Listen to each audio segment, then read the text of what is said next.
João capítulo 4. Todo mundo achou? Amém? Eu vou ler com vocês, em seguida a gente vem.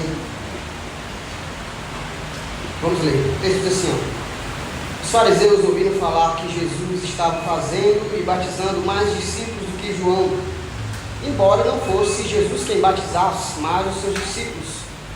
Quando o Senhor ficou sabendo disso, saiu da Judéia e voltou mais uma vez para a Galiléia. Era-lhe necessário passar por Samaria. Assim, chegou a uma cidade de Samaria chamada Sicar, perto das terras que Jacó dera a seu filho José. Havia ali o poço de Jacó. Jesus, cansado da viagem, sentou-se à beira do poço. Isso se deu por volta do meio-dia. Nisso veio uma mulher samaritana tirar água. Disse-lhe Jesus: dê-me um pouco de água. Os seus discípulos tinham ido à cidade comprar comida. A mulher samaritana lhe perguntou: como o Senhor, sendo judeu, pede a mim, uma mulher samaritana, água para beber? Pois os judeus não se dão bem com os samaritanos. Jesus lhe respondeu: se você conhecesse o dom de Deus e quem lhe está pedindo água, você lhe teria pedido e ele lhe teria dado água viva. Disse a mulher: o Senhor não tem com que tirar água e o poço é fundo. Onde pode conseguir essa água viva? Acaso o Senhor é maior do que o nosso pai Jacó, que nos deu o poço, do qual ele mesmo bebeu, bem como os seus filhos e seu gado? Jesus respondeu: quem beber dessa água terá sede outra vez, mas quem beber da água que eu lhe der, nunca mais terá sede. Ao contrário, a água que eu lhe der se tornará nele uma fonte de água a jorrar para a vida eterna. A mulher lhe disse: Senhor, então me dê dessa água, para que eu não tenha mais sede, nem precise voltar aqui para tirar água. Ele lhe disse: vá, chame o seu marido e volte. Não tenho marido, respondeu ela. Jesus lhe disse: você falou corretamente dizendo que não tem marido. O fato é que você já teve 5, e o homem com quem você agora vive não é seu marido. O que você acabou de dizer é verdade. Agora pule para o verso 25. Disse a mulher: eu sei que o Messias, chamado Cristo, está para vir. Quando ele vier, explicará tudo para nós. Então Jesus declarou: eu sou o Messias, eu que estou falando com você. Vamos ter um tempo de oração. Obrigado, Senhor, por esse dia, pela vida dos meus irmãos que estão aqui. Obrigado, Senhor, por tudo aquilo que nós já temos feito para Ti. Nós cantamos, louvamos o Teu nome. Nós lemos agora a Tua Santa Palavra, aquela palavra verdadeira que vivifica os nossos corações. E nós oramos, Senhor, para que eu seja fiel à Tua Palavra, Senhor. Que eu possa me usar conforme a Tua vontade, Senhor. Então, me livra dos achismos, me livra das minhas opiniões próprias, me esvazia, Senhor, do meu eu, mas que somente a Tua Santa Palavra e o Teu Espírito Santo possa falar aos nossos corações. Eu te peço que o Senhor abra os nossos corações e o nosso entendimento, assim como o Senhor fez com Lídia, que ouvia a Tua Palavra, Senhor. Para que a gente entenda, para que a gente compreenda, para que a gente absorva, Senhor, encarne a Tua Palavra no nosso coração. Isso gere uma transformação em nossa vida, Senhor, eu te peço. Faz a Tua vontade nessa manhã, no nome de Jesus. Amém, meus irmãos? Eu quero introduzir e começar o sermão de hoje diferente, tá? A gente vai já observar o texto, fazer as colocações necessárias, mas em razão das aplicações que vai fazer no final do sermão, eu tomei a liberdade, não sou pregador não, tomei a liberdade de fazer esse tipo de introdução, tá? Então, bem rapidamente, vou falar bem por cima. Em razão do nosso momento que nós estamos enfrentando, eu e minha família, minha esposa e o Emanuel, nosso filho, vou contar rapidamente, tá? É o seguinte: minha esposa está grávida, nosso filho, Emanuel, e infelizmente nós sofremos um baque. Nós recebemos a notícia de um dos ultrassons que foi feito, que o nosso bebê tem más formações, né? Não conseguiu desenvolver bem, possivelmente tem alguma síndrome que a gente ainda não sabe. Aí, logicamente, isso pegaria todo pai, né? Todo pai e toda mãe. Então, não foi diferente com a gente, tá certo? Então, a gente foi pego de surpresa. Então, toda aquela projeção, todos os sonhos, todo o sentimento de alegria, empolgação, entusiasmo, enfim, foi por água abaixo, da noite para o dia. No dia que nós fizemos 1 ano de casado, dia 22 de maio, ela compartilhou a notícia, então foi aquela euforia, né? Alegria, glória a Deus, nébias, aleluiado, a família está crescendo, e o pivete está vindo, e vamos jogar bola, e, né? Você faz inúmeras projeções, né? Natural. E ela também, e tal, esse menino, meu Deus do céu, 2 anos dentro de casa, chato e tal. E aí a gente é pego, né? Rasteira da vida, né? Complexidade da vida, complexidade. Razões sem porquê, sem causa, né? Do nada. Então, nós tivemos o primeiro cenário, que eu falei para vocês, compartilhei para vocês, para a igreja. E aí, porque essa primeira notícia, ela não veio da morfológica. Quem são pais, tem filhos aqui, sabem que é a morfológica, né? Que é o exame específico, né?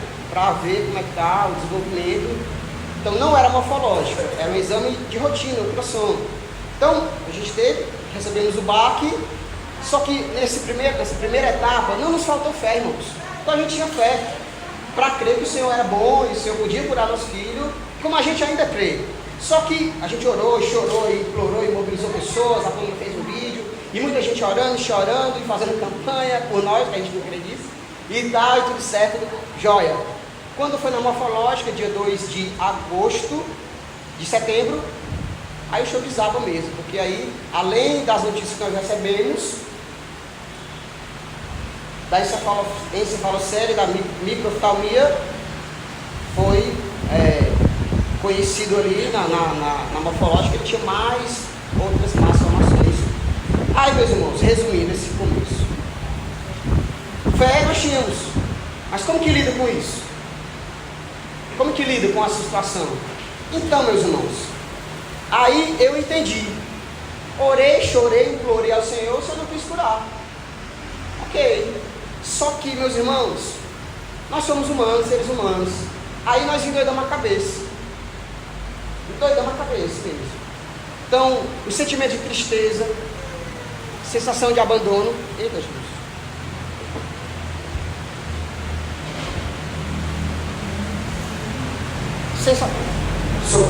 Sensação de abandono, sensação de rejeição de Deus, vários pensamentos perturbadores, aquela sensação de luta invade nossa casa. Então a gente não tinha mais alegria, mais perspectiva, nós nos tornamos indiferentes com o Senhor. Aí a ilustração, a gente sendo acompanhado pela psiquiatra, pela psicóloga, aí a ilustração que eu melhor conseguia transcrever para eles era o seguinte: imagine que tem alguém olhando para você fixamente, aí você sabe que ele está olhando para você, você sabe que ele quer falar com você. Já? Se liga? Aí você está chateado, você está com raiva, você está com alguma coisa com aquela pessoa que você não quer olhar, porque você sabe que se você olhar, você vai ter que falar, ela vai falar contigo, ela quer falar contigo. Então era essa ilustração, nossa com Deus. A gente sabia que o Senhor estava olhando para nós, mas a gente estava num turbilhão de sentimentos, emoções, tristeza, revolta, indignação, ódio, sensação de abandono, e a gente estava assim. Não, nós estávamos indiferentes com o Senhor. Porque se falar, vai falar o quê? É o Senhor que poderia curar. O Senhor vai fazer o quê? Ele já orou. Aí nós passamos essa trajetória, foi um tempo nebuloso, a ponto, meus irmãos, vai fazer sentido, tá? No final do sermão. A ponto, meus irmãos, de, numa quinta-feira, a gente está conversando na rede, conversando, nosso coração já tomado pelas emoções, pela tristeza, e a gente conversou, tá? Ora, vamos rejeitar essa ordenação aí, não quero mais convite para a igreja, não quero mais o Senhor, eu não consigo, né? Essa era a conversa. Eu não consigo. Eu sei que o Senhor é bom, eu sei que Ele é justo, eu sei que Ele é poderoso para fazer, nada disso muda, mas eu não consigo. E aí a gente estava bem alinhado para isso na quinta-feira à tarde. Essa era a condição do nosso coração: distanciamento, abandono, rejeição do Senhor, em razão daquilo que nós vivenciamos, né, que estamos vivendo. Só que é um detalhe importante. Antes desse dia, antes dessa quinta-feira, o Senhor já vinha cutucando a minha consciência, né? Inflamando a minha consciência com a escritura, com alguns textos e por aí vai. Mas já vinha. Eu com o coração desse jeito, mas o Senhor vinha, né, cutucando ali a minha consciência e tal. Aí chegou nessa quinta-feira, a gente já estava decidido, já ia conversar com o Alisson. Não consigo. Não é que eu não queira. Eu quero, eu amo a igreja, eu amo o Senhor, eu amo as pessoas. Eu gosto de servir. É isso que eu sei fazer, servir, cantar, lavar o chão. É isso que eu sei fazer, eu amo fazer isso. Mas eu não conseguia. Não conseguia. Então já estava decidido, eu não consigo, não quero, vou jogar tudo pro alto. Aí, meus irmãos, isso foi na quinta-feira. Na sexta-feira pela manhã, sabe a ilustração? Cara, não quero ver. Não quero ver, não quero ver. Aí na sexta-feira de manhã, meus irmãos, eu já me vi rendido, sabe? Eu olhei para o Senhor. Aí quando eu olhei para o Senhor, meus irmãos, eu já me vi tomado já. Eu já estava totalmente rendido, já estava quebrantado, isso lá no trabalho ainda, já estava rendido, já estava pedindo perdão ao Senhor, pelo afastamento, pela frieza, por todo esse turbilhão de coisas que estava sentindo. E aí conversei com a minha esposa, a gente orou, e aí nós olhamos para o Senhor. E aí a gente se viu novamente tomados por esse abraço, por esse amor e por essa graça, tá? Isso vai fazer sentido no final do sermão. Mas vamos para o texto?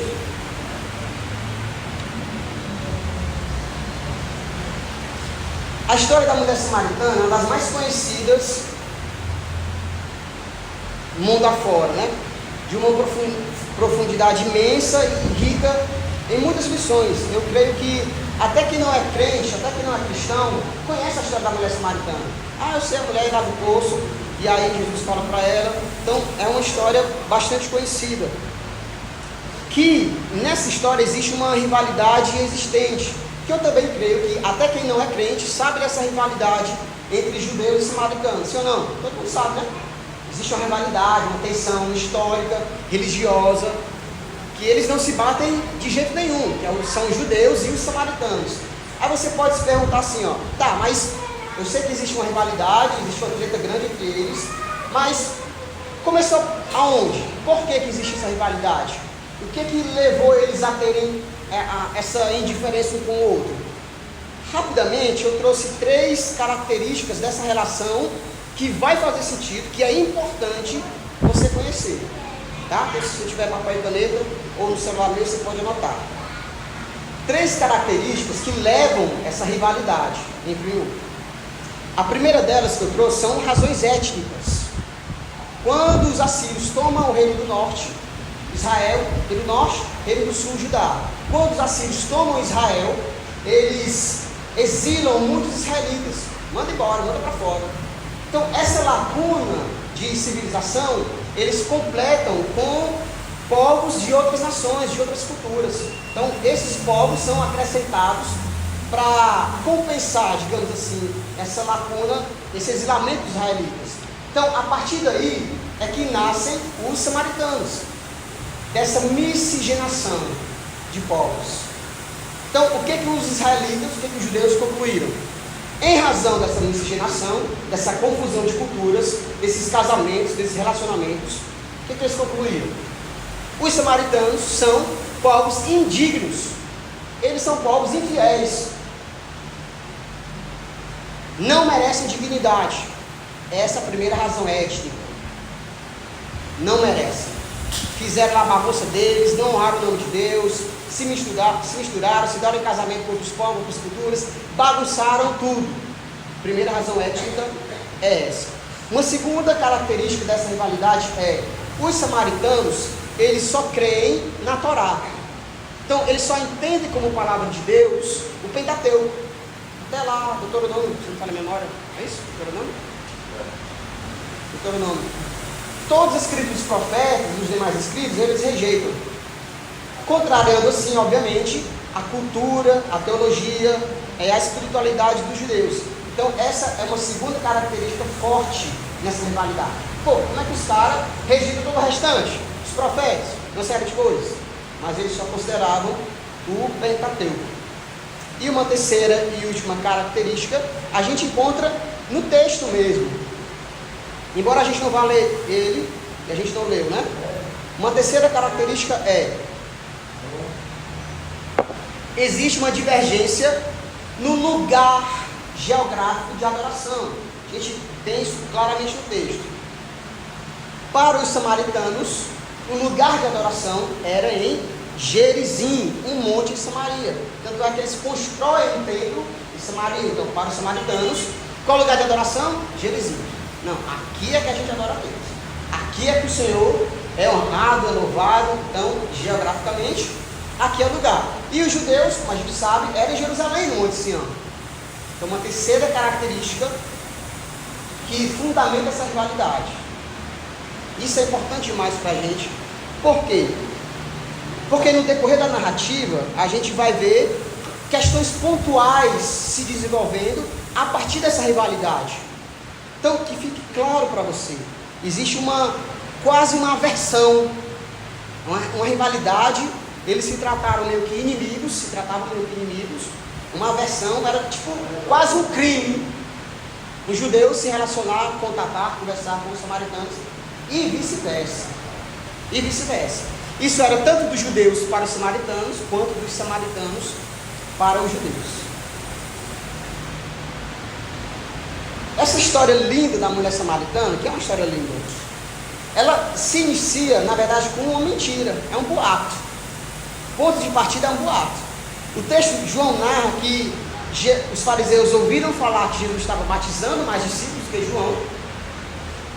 Eles ouviram dizer, não estava acontecendo, porque o texto diz que não era Jesus que batizava, eram os discípulos. Jesus ouve falar desse boato que está rolando por aí, aí Jesus toma uma iniciativa. Beleza, deixa esse povo enlouquecer na mentira e no boato. Ele decide o quê? Ele sai da Judéia e vai para Samaria. O boato está rolando, que ele batizava, era mentira, não era ele, era mais os discípulos. Ele decide, cara, beleza, vou para outro lugar e decide ir para Galiléia. Começa com o boato, a história linda da mulher. Verso 3, aí o texto diz assim, verso 4, perdão. O texto diz assim, era-lhe necessário passar por Samaria. Assim chegou a uma cidade de Samaria, chamada Sicar, perto das terras que Jacó dera a seu filho. Era-lhe necessário passar por Samaria. Meus irmãos, aqui no verso 4, está a primeira grande barreira que Jesus venceu. A primeira grande barreira que Jesus venceu. Por quê? O que era comum na realidade? O que é que os discípulos, por eles mesmos, tomariam a decisão? O comum era, vamos para Galiléia, mas deixa eu te falar, a gente não passa por Samaria. Nós vamos trilhar uma rota mais distante, dando a volta por trás, e a gente chega na Galiléia. Ok? Por eles. Não é isso comum? Era isso comum. Em razão de quê? Aquilo que a gente acabou de ver. Essa rivalidade. O comum é, nós vamos para Galiléia sim. Passar por rota mais longe. A gente não passa por Samaria. Rivalidade, lembra? Tensão teológica, geográfica, étnica, social. A gente não se bate nem a pau. Vamos, beleza, mas vamos dar a volta. Esse era o comum. Os judeus tomavam essa rota. Nem a poeira de Samaria eles queriam no pé. Nem a poeira. Não quero, vamos dar a volta longe. Eu estou com fome, mas a gente vai dar a volta mais longe. Só que, meus irmãos, veja o que o texto diz, verso 4. O texto diz, Ivo, que era-lhe necessário. Isso pegou meu coração. Porque, Tiago, o texto não está dizendo que para a gente chegar na Galiléia, necessariamente a gente tem que passar por Samaria. Não é isso que o texto está dizendo. Eu estava falando com a Paulina, a vida toda eu queria que era isso. O cara entrar numa fria. Para chegar na Galiléia, o cara tem que passar por Samaria. Rivalidade toda. Mas Mas não é isso que o texto diz. Porque havia outras rotas. O texto está dizendo, meus irmãos, que a partícula li, essa partícula verbal li, se refere a alguém. E ela se refere a Jesus. Então, a necessidade do verso 4 não é geográfica. A necessidade do verso 4 é missional, é espiritual, é pedagógica. A necessidade do verso 4 é proposital. O que os discípulos não entendiam, não sabiam e ainda não estavam entendendo é que Jesus tinha um encontro marcado ao meio-dia, num ponto específico. Tanto é que na leitura da história toda, quando eles voltam da cidade e eles veem Jesus sentado, conversando com aquela mulher, eles se espantam. O texto diz que eles não chegaram a verbalizar nada. O texto diz, eles não perguntaram o que ele quer saber com ela, o que eles estão conversando. O texto diz que quando eles viram e se espantaram, Jesus, um judeu, e uma mulher, vocês conhecem essa história, né? Na época a mulher já era, irmão, rejeitada, abandonada, menosprezada só por ser mulher. Aí está lá um homem judeu que está conversando com uma mulher judia, não, samaritana. Então, a mulher já tem um problema. Qual é o problema? Ela é mulher. Aí ela já tem um segundo problema, que ela é mulher e ele é samaritano. Aí os caras chegam da cidade e veem Jesus conversando com a mulher. Eles se espantam. O texto diz que João não fala. João diz que eles não verbalizam nada. Mas cá entre nós. Eu posso estar errado, ok? Na minha conjectura. Se eu estiver errado, lá no céu nós conversamos. Mas eu julgo dizer, meus irmãos, que o espanto, cá entre nós, vocês acham que eles dão, como é comum a gente dizer aqui, né? Vocês acham que eles dão maldade? Olha o contexto. Com certeza, irmão. Olha a realidade. Eles se espantam. O que é que está passando com ela? Eles não perguntam, João diz. Eles não questionam. Imagina só, eles chegando, veja Jesus.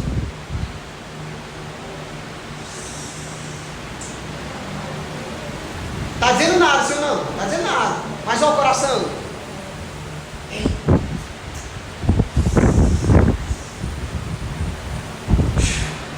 Morto de cansado. O que eles não entendiam, meus irmãos, ainda, sabe o quê? Por isso que é pedagógico. Por isso que é espiritual. Que os discípulos ainda não entendiam, meus irmãos, é que Jesus tinha um alvo. Jesus tinha um alvo, meus irmãos. E o alvo era o coração daquela mulher. E quando Jesus tem um alvo, ele pouco se importa ou pouco se importará com qualquer desavença, com qualquer rivalidade, com qualquer questão social, étnica, sexual. Nada, meus irmãos. Ele pouco está se importando. Ele tinha um alvo e era o coração daquela mulher. Por isso que ele se espanta. Mas era ali, para ele era necessário. Eu não estou nem aí da rivalidade de vocês. Eu não estou nem aí se vocês desprezam uma mulher porque é mulher. O que eu tenho a ver com isso? Eu tenho um alvo. É o coração daquela mulher. E eles ainda não entendiam, não estavam entendendo ainda. Aí o texto diz, né? Jesus cansado da viagem, lembra? Senta-se à beira do poço e aproxima-se uma mulher e ele pede água. E aí eu já tinha feito o sermão, mas vira e mexe eu gosto de ver gente falando, né, sobre o sermão também. Aí, aprove a Deus, veio também o nosso irmão pastor, também do Sal da Terra, Marco Teles, né? E ele estava pregando, eu vi na sexta-feira. E aí ele cita um exemplo, que eu vou me apropriar desse exemplo dele e trazer para vocês aqui, a minha forma, mas que eu achei importantíssimo, eu achei genial, como ele trouxe, certo? Então Jesus se assenta, a mulher chega ao poço e ele pede água. Então, até esse momento, a mulher samaritana, ela não conhece a Deus, sim? Sim ou não? Até esse momento, o coração dela não está regenerado. Até esse momento, essa mulher é ímpia. E ela continua sendo mulher. Sim ou não? Aí, o Senhor pede água, e ela responde assim, ó: como o Senhor, sendo judeu, pede a mim, que sou uma samaritana, água para beber? Então lembra disso, ela é uma mulher ímpia, não conhece a Deus, não tem um coração regenerado, ela é cheia de marcas, dada a sua realidade. Aí ele falando, né? E a ideia é a mulher. Aí ele diz que quando ele responde a Jesus, ela está sendo mulher. Ela está sendo mulher. Quem é os casados aqui vai entender, né? Quem é casado aqui, que chega do trabalho em casa, a mulher ou chega mais cedo do trabalho, ou trabalha dentro de casa, sendo dono de casa. Eu te acho que a mulher não trabalha dentro de casa, né? Que é dono de casa. Vai em casa. Aí o cara chega do trabalho, aí se ele tem discernimento, ele enxerga logo, ele discerne logo, de longe, ele, na fuça dela, ele discerne logo, se está em paz, ou se ele vai perguntar: tem quantos aí contigo? Sim ou não?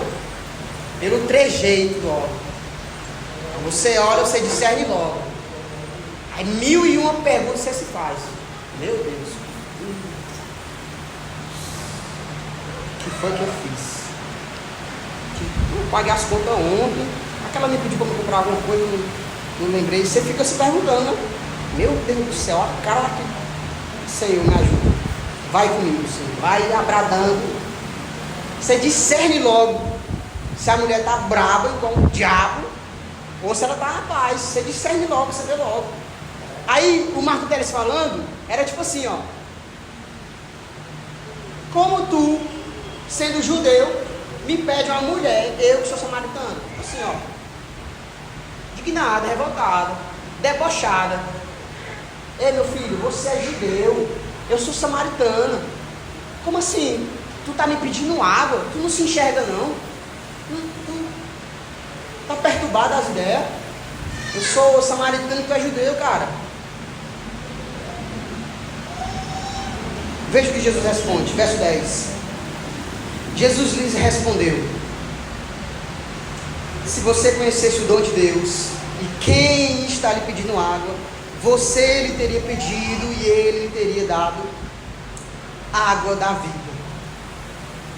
Note, meus irmãos, como Jesus responde àquela mulher. Ela está aqui meio brava, debochada. Tu é judeu, sou samaritano, tu pede água. Note, meus irmãos, a docilidade de Jesus, a mansidão de Jesus.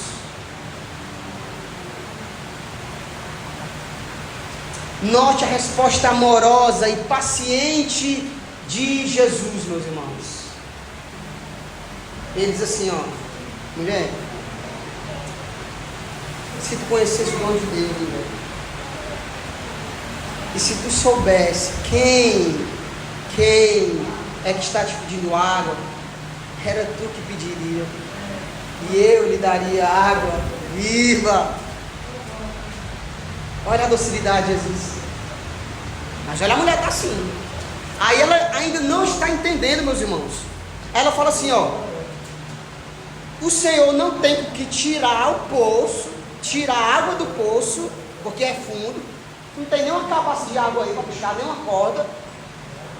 Por acaso o Senhor é maior do que nosso pai Jacó, que ele bebeu dessa água, os filhos beberam, os netos beberam, até o gado bebeu do poço dessa água, da água desse poço. Aí ela ainda está assim, ó. Jesus mais uma vez: mulher, quem beber dessa água ainda vai ter sede. Agora, quem beber da água que eu lhe der, se tornará nela uma fonte a jorrar para a vida eterna. Olha o que Jesus está dizendo. Pacientemente, amorosamente, compreensivelmente, Jesus. Ô mulher, você quer entender, mas deixa eu te falar, essa água ainda vai beber sede. Então eu estou te mostrando, estou querendo iluminar no teu coração, na tua mente, uma água que jorra para a vida eterna. Só que a mulher ainda não entende, porque ela vai dizer assim, ó: ah, Senhor, então me dá dessa água, para que eu não tenha mais sede e não venha aqui buscar água. Ela está preocupada do trabalho, ela não quer ter o trabalho. Não, tá bom, Senhor, então me dá essa água aí, eu vou beber, é bom que eu não tenho mais sede e não tenho que voltar aqui, outra trabalheira medonha. Ela ainda não entende. Nesse ponto específico, meus irmãos, Jesus afunila a conversa, porque Ele precisa tratar do nosso coração, sim ou não? Então Jesus, Ele se apresenta, Ele prega o seu evangelho. Ó, eu sou a água da vida eterna, eu tenho para te dar. Mas Jesus precisa tratar o nosso coração sempre. Então nesse ponto, era como a pergunta de Jesus, eu concluo que era como se Jesus, nesse momento, tocasse na ferida. Tá, estou dizendo que eu tenho água, sou eu. Aí Jesus toca na ferida. Como? Verso 16. Ó, tá, você quer, eu vou te dar. Vai, chama o teu marido, aí tu volta. Nesse momento, meus irmãos,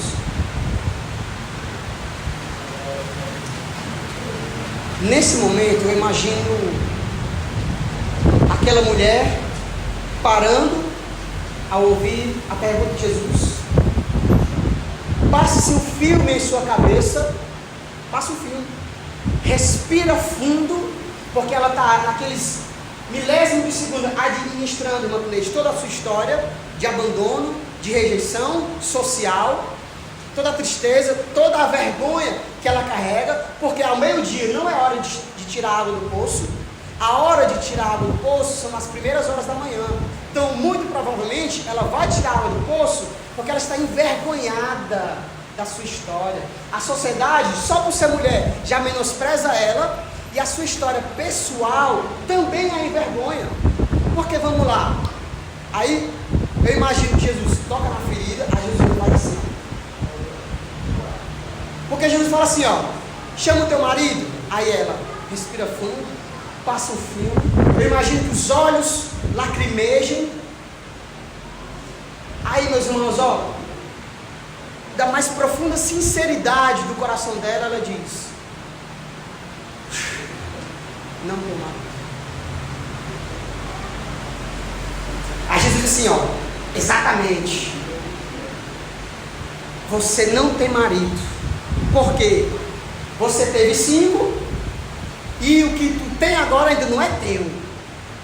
Diz assim, ó, cutucando a ferida dela, mexendo no coração dela. Então imagine, meus irmãos, porque pensem comigo, meus irmãos, tá? Pensem comigo. Quem é hoje ou naquela época que procura relacionar-se para se frustrar? Você conhece alguém assim? Não, eu vou. Eita, olha o irmão ali, alto, os olhos verdes. Eita, Jesus, me apresenta. Eu vou lá atrás desse varão. Aí, ó Senhor, como eu estou louco para ser frustrada. Ai, Senhor, como eu estou desejando que Ele me abandone. Faz sentido isso, meus irmãos? Quem é, meus irmãos, que busca relacionar para se frustrar, para ser ferida, para ser abandonada, rejeitada? Quem é que faz isso? Então, o que é que nós observamos? Aquela mulher, e não nos interessa os porquês, não nos interessa as questões, mas aquela mulher é uma mulher que coleciona frustrações. Frustrada. Ela é uma mulher que ela já abraçou, irmã Cleide, se tornar refém da questão social. Ela já abraçou se tornar indigna. Ela já abraçou ser envergonhada e menosprezada. Ela já não está mais nem aí. Mas olha que nível é uma pessoa chegar nesse ponto, meus irmãos. tamanha frustração, tamanha quebra no seu coração, tamanha dor que ela carrega, para ela já estar tão encaliçada de nem sentir mais. Não, vou buscar algo meio-dia, ninguém está lendo para mim, eu também estou lendo para ninguém, torcendo para não achar ninguém, para ninguém encher o saco dela. Mas imagine, meus irmãos, como é que está o coração daquela mulher, como é que está a alma daquela mulher, meus irmãos. Quantas cargas emocionais, psicológicas, sociais ela não carrega? Sim ou não? Quantas crises existenciais? Meu Deus, ninguém me ama, ninguém me quer, eu não sirvo para ninguém, eu não dou certo para ninguém, cara, eu já sou rejeitado. Imagina, meus irmãos. Só que Jesus consegue extrair dela, sabe o quê? Verdade. Jesus consegue extrair dela, meus irmãos, o coração, que é isso que importa para o Senhor. Todo desenrolado de uma vida cristã, Ele vai cuidar, mas primariamente Ele quer o nosso coração.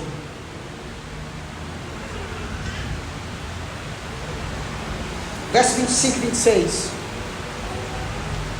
Eu vou deixar para ler essa parte que a gente não leu no sermão que vem, tá? Aqui eu estou concentrado em uma única coisa.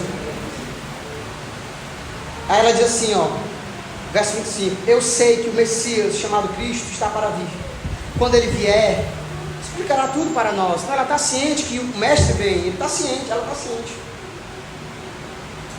Então Jesus declarou: eu sou o Messias, eu que estou falando com você.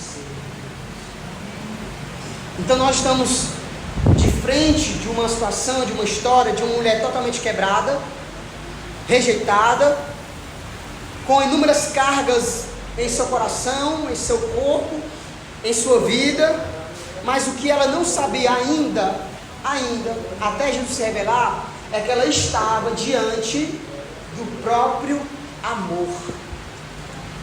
Ela, Tiagão, estava de frente para a própria graça, para a própria misericórdia, para a compreensão.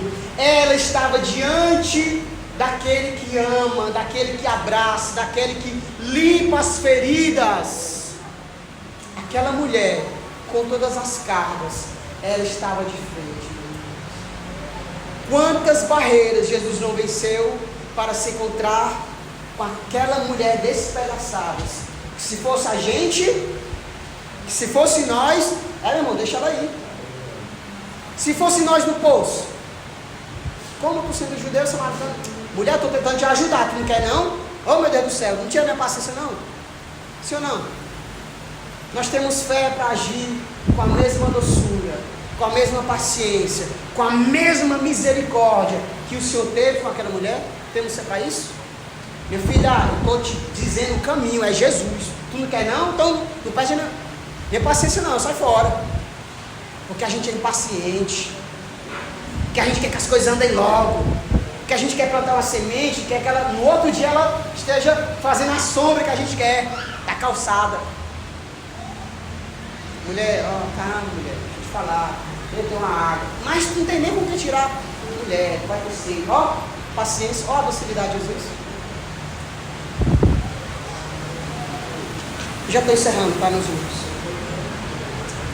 Mas ela estava de frente com o amor. Ela estava de frente com a graça e com a misericórdia, meus irmãos.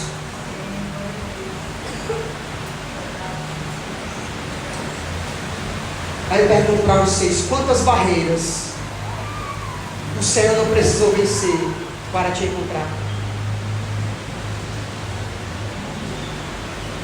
Ele venceu as dele: a humilhação, a rejeição, o abandono, a traição e a morte. Ele venceu as dele e venceu o pecado. E quantas barreiras ele não venceu no teu coração para te encontrar? Os pecados, a rejeição, você foi abandonado pelo pai, pela mãe, você sofre com uma doença que te envergonha, você sofre com uma questão familiar que te traz problemas, Quantas barreiras o Senhor não venceu, meus irmãos, para te encontrar, e Ele venceu todas. Todas, meus irmãos. Sabe por quê? Eu já começo com as aplicações, tá? Somente 3 aplicações para nós. A primeira delas é: escute, nós servimos a um Deus. Jesus é um Deus de encontros. Jesus é um Deus de encontros. Então, semelhante à história daquela mulher, Ele não vê questões sociais, étnicas, financeiras, sexuais. Zero barreiras para o Senhor vencer. O alvo dele é o coração. Então ele venceu a morte, o pecado, a rejeição, a traição, tudo para encontrar aquela mulher. Assim como ele venceu tudo para nos encontrar. Ele venceu os nossos pecados, a nossa incredulidade, a nossa tristeza, uma série de coisas. E aí, conectado, meus irmãos, com a introdução que eu trouxe para vocês, pessoal, nossa, conectado à história da mulher samaritana, conectado à aplicação que eu faço para vocês, nessa primeira característica é aquilo que eu ainda não entendi, irmã Cleide. 16 anos de crente, de fé. Eu nasci na fé, mas me converti já adolescente, né? Mas 16 anos, que eu ainda não entendia, Tiago. O que essa mulher ainda não entendia era que Jesus desejava a nossa dor. Jesus deseja a sua dor, meu irmão. Jesus deseja o seu sofrimento. Jesus deseja olhar nos seus olhos, com todas as suas crises emocionais, de fé, quaisquer que sejam elas. Ele deseja você. Não é porque nós somos especiais, não é porque nós somos santos, não. Mas é porque Ele nos ama. Ele nos amou primeiro. Então Ele nos deseja com tudo que nós somos, com todas as dores, com todos os pecados, com todas as dúvidas, com todos os questionamentos, meus irmãos. Sabe por quê? Luiz, me dá uma base bíblica para isso. Irmã Tuneide, foi ele quem disse, irmã Tuneide. Ele diz assim, ó: ei, vinde a mim. Vinde a mim todos os que estão cansados.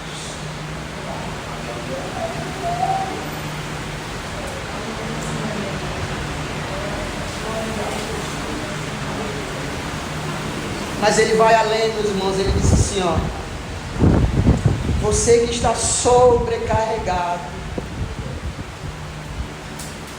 Ele não quer saber a história, ele não quer saber os porquês, ele não quer saber o que te leva a questionar, ele não quer saber o que te leva.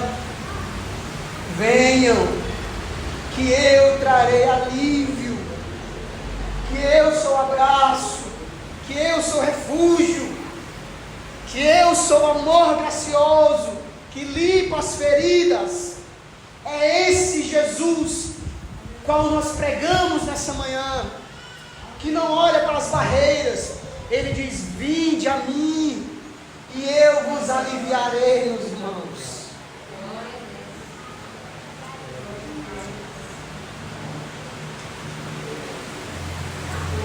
Aleluia. E aí quando o Senhor ministra, a gente se joga, né? Nós nascemos de novo, sim ou não? Se nasceu de novo, irmão, nós estamos imberbes. Se nascemos de novo, nós somos vulneráveis. Senhor, eu duvidei, eu questionei, eu briguei, eu fiquei com ódio do Senhor, eu fiquei com raiva do Senhor. Quem é pai e mãe aqui de criança mais novinha, sabe, você já dá uma palmada corrigindo isso, né? Quem faz isso, né? Tem gente que não faz, tá? Estou aqui pregando que você bate no seu filho, não, tá? Mas você já experimentou você bater no seu filho, corrigindo seu filho? Você acabou de dar chinelada no menino. Para quem ele corre? Sim ou não? Para você. Pá, ele tá segurando na perna. Menino, porque ele entende, meus irmãos, que é ali o refúgio dele, é ali o consolo dele, é ali. Ele não tem para onde ir, não existe outro lugar, é ali, meus irmãos. E assim é o nosso Deus, é o nosso Senhor. Uma segunda característica, eu já estou terminando, né? O Nicodemo disse que essa parte do pregador mais mente, né? Diz que está termina nunca. Segunda característica, as barreiras encontradas são pedagógicas, lembra? Social, cultural, teológica, várias barreiras. Jesus sendo judeu poderia dizer, vamos percorrer o caminho mais longe, mas Jesus tinha um alvo, sim? Ou seja, escute, isso aqui é uma aplicação missional para você que está aqui. Se você é dessa igreja ou não, se você é crente ou não, escute. Essa é uma questão missional para você. Você ama Jesus? Ama. Então aprenda em nome de Jesus. O que nós aprendemos? Que quando Jesus, ele vê uma pessoa, Israel, ele vê uma pessoa. Olha isso. Quando Jesus vê uma pessoa, ele vê uma pessoa. É homem? É mulher? É gay? É humanista? É kardecista? Candomblessista? É pobre? É rico? É bilionário? É milionário? É mulato? Quando Jesus vê uma pessoa, ele vê uma pessoa. Ele enxerga o coração. Isso é pedagógico, meus irmãos. Você está selecionando a quem você vai amar? Você está selecionando quem você vai servir? Você está selecionando quem você vai pregar?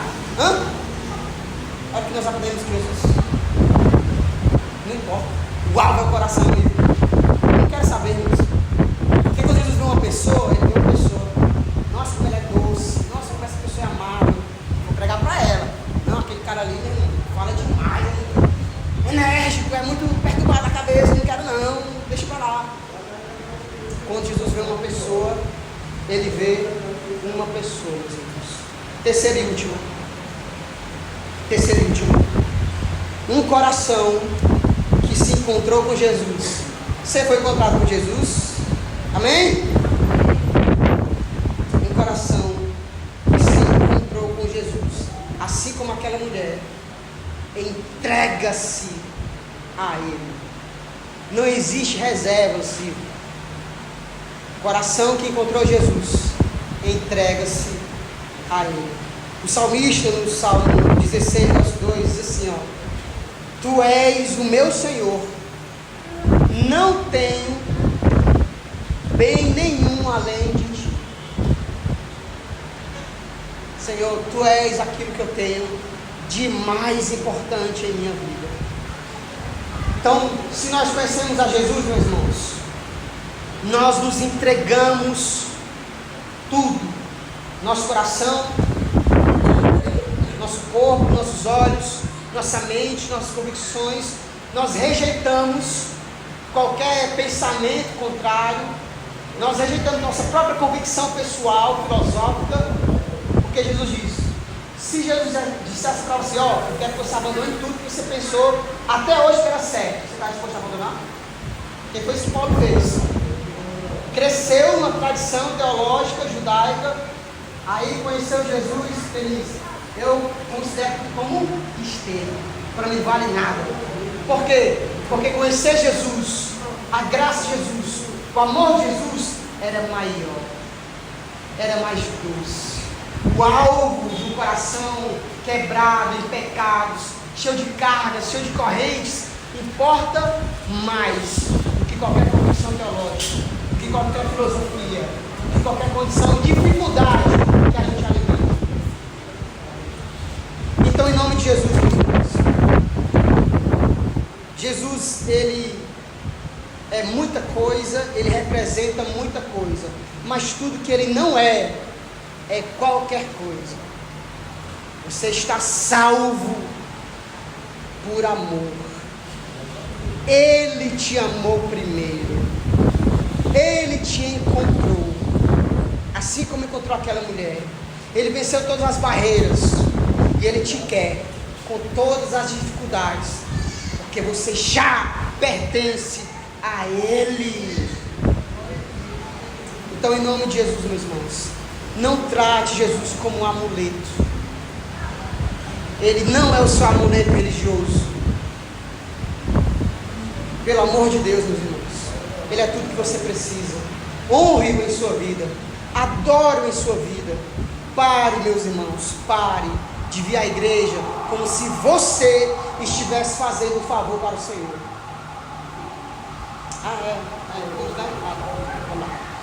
Pare, meus irmãos, porque Ele é digno da nossa adoração, Ele é digno do nosso louvor, da nossa entrega, Ele é digno do nosso sacrifício. Ele não é carente da nossa adoração. Jesus não está carente, mas porque nós o amamos, nós o adoramos. Porque nós o amamos, nós servimos. Porque nós o amamos, porque Ele nos amou primeiro, nós lutamos para vencermos nossas dificuldades. É bem certo que uma hora ou outra a gente vai falhar, faz parte. Uma hora a preguiça vai vencer, faz parte, irmão. A incredulidade vai vencer, faz parte. Mas entenda que Ele é o nosso refúgio e nós estamos seguros nele, porque Ele buscou olhar nos nossos olhos. Olha que beleza. Ele, eu te conheço. É isso mesmo. Eu te conheço. Te conheço, manto dele. Você é minha. Então Ele é tudo que nós temos. Amém.